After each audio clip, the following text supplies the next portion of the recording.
इस कविता का शीर्षक है सन्नाटे की धुन। वो कोई दफ्तर का शोर नहीं, वो तो सन्नाटे का शोर था जो चुभता था मेरे कानों को। गरजता था किसी सागर से भरे बादल सा, गूंजता था किसी पर्वत से लगाई पुकारों सा। अचानक भरी भीड़ में से ले जाता था मुझे कहीं पृथक द्वीप पर, डराता था किसी निर्दयी दानव सा। मानो जैसे मेरे सबसे अनकहे अछूते ख्यालों की सूची में से कोई नाम निकाला हो, मेरी ही दुर्दशा का मैंने ही फरमान निकाला हो। मानो शब्द गले तक आकर भी खो जाते, कितनी दफ़ा इस शोर के आगोश में ही हम सो जाते। जो सच ना था वो भी दिखता, कभी गौर ना किया जिस पर वो भी खलता। साथ में हंसते खेलते दोस्तों को देखकर ही हम डर जाते, क्या हमारी ज़िंदगी अकेले ही कटेगी, इस सोच से ही भर आते। अपने ख्यालों को समेटकर रखा किसी तिजोरी में, अकेले ही ना रह जाए इस भय से हम भी चले गए लोगों की हमजोली में।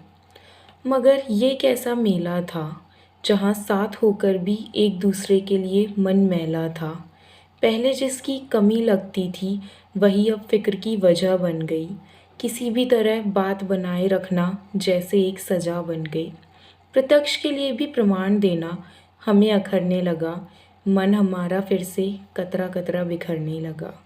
थोड़ा गिरते संभलते बातें बनते बिगड़ते हम ये समझ गए कि जिसे छोड़ आए कांटों का बिस्तर समझकर वही तो नर्म बिछौना था।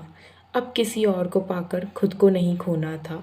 फिर खोली वो तिजोरी हमने जहाँ रखे थे वो ख्याल पुराने, मगर इस बार उन ख्यालों के ख्याल हमने सही से पहचाने। जो दिख रहे थे भयानक प्रेत से वो तो स्वर्ग के दूत थे, जिन्हें दिखा रहे थे डर बनाकर, उनके आगे तो उजालों के विशाल समंदर थे। जब खोले अपने नेत्र हमने तो शांति की एक लहर थी, जिसमें दिव्य आनंद से भरे हम गोते खा रहे थे। सारे सुख चैन हमें अपने पास बुला रहे थे।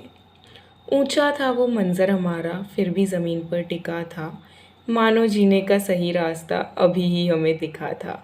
अरे सुनो वो क्या है, नहीं नहीं किसी संगीत की महफिल नहीं, वो तो सन्नाटे की धुन है जिसकी मधुरता से मेरे कान अभी भी प्रसन्न है।